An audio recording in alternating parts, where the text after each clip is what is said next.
স্বাধীন স্বাধীন 5 তারিখ স্বাধীন নতুন স্বাধীনতা দিবস।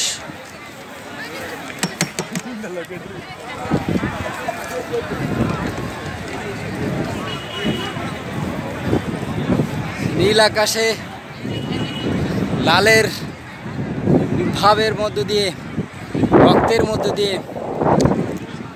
ধুলিবা গোধূলি, বিজয়ের উল্লাস, বিজয়ের বিলাস, স্নিগ্ধ বাতাস,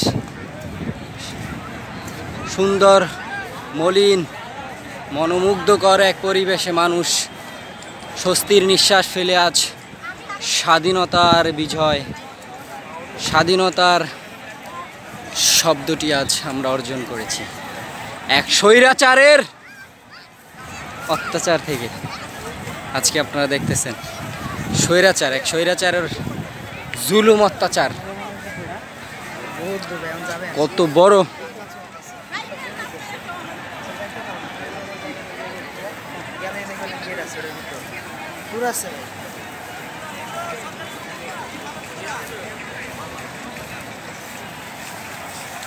আজ সুন্দর এক পরিবেশে আমি আজকে খুব ক্লান্ত আসলে।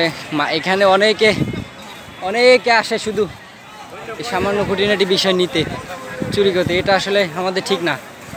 সো আপনি বিবেকবান হলে এগুলো কখনোই করবেন না। এই জন্যই কোনো একজন বলে গেছিল, স্বাধীনতা অর্জনের চেয়ে স্বাধীনতা রক্ষা করা কঠিন। আজ সেটাই আমরা দেখলাম।